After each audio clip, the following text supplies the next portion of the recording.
saya beritahu beberapa batin. Kalau ada batin, anak buah batin, saya dapat laporan daripada jabatan, daripada pihak polis mengatakan anak buah terlibat tunjuk perasaan dengan kumpulan bersih, maka tarikh pelantikan batin tu memang dah kita tak boleh ubah kata. Tapi pelantikan penamatan batin tu kita boleh ubah. Boleh tu kan? Jadi kita tengok balik tarikh pelantikan penamatan batin tu, bukan tarikh pelantikan. Ingat Sani ya? Tarikh pelantikan tak boleh ubah dah sini. Tarikh penamatan tu. Pasalnya tuan-tuan dah dapat allowance 800 satu bulan.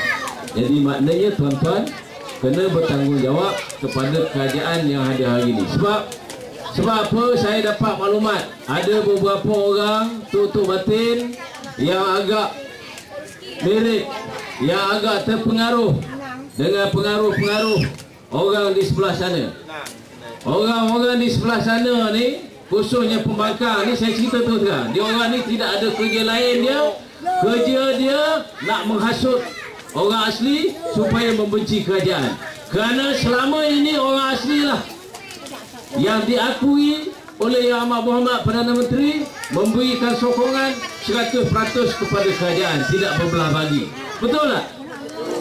Jadi oleh sebab itu, marilah tuan-tuan, tutup batin sekalian, bersama-sama dengan saya untuk membela nasib dan masa depan kita bersama dengan kerajaan yang ada hari ini. Kalau kerana orang asli tak ramai, hampir 180,000 orang. Kalau 20,000 sokong sini, 30,000 sokong sini, 40,000 sokong depan, 40,000 sokong belakang, akhirnya kekuatan kita tidak ada. Bagaimanakah kita nak memajukan bangsa kita kalau bersama-sama kita sendiri berpecah belah?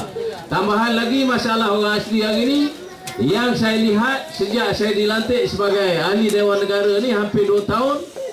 Masalah pertama di kalangan masyarakat orang asli, kita begitu sukar sekali untuk bersatu padu.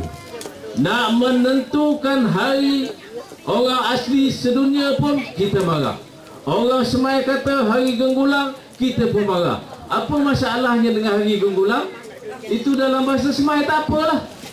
Asalkan yang pentingnya ada satu hari untuk hari orang asli. Betul tak? Itu yang pentingnya. Jangan kita kisah nama tu. Nama nak letak dalam nama orang Johor pun tak apa, boleh Muhammad. Tak ada hal. Orang Semai tidak akan marah. Dan tidak sepatutnya kita marah, kerana yang pentingnya kita mesti ada satu hari untuk hari orang asli. Tetapi kalau keadaan hari ini yang berlaku hari ini, kita masih tidak boleh bersatu padu lagi, terutamanya apabila ada NGO orang asli yang ditubuhkan di kalangan orang asli yang begitu cenderung untuk membangkang kerajaan. Jadi ini saya ingat satu perkara yang tidak sihat. Tuan-tuan kena ingat, ya, kerajaan telah membelanjakan berpuluh-puluh juta ringgit, beratus juta ringgit untuk memajukan orang asli, untuk memajukan orang asli dari segi pendidikan dan berbagai-bagai lagi.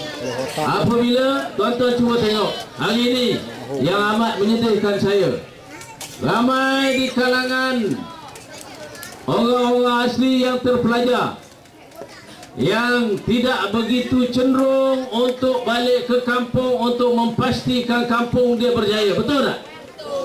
Sedangkan waktu dia bersekolah, waktu dia kecil-kecil, waktu dia kanak-kanak dahulu, Kerajaan Barisan Nasional lah yang membelanjakan duit melalui Jabatan Hal Ehwal Orang Asli waktu itu untuk memberi pendidikan kepada diorang.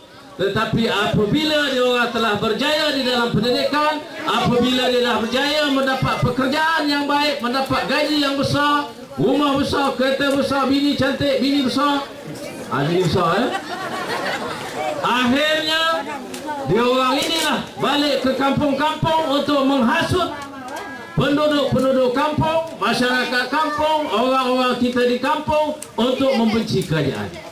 Apa nak jadi dengan orang yang macam ini? Betul tak? Apa nak jadi?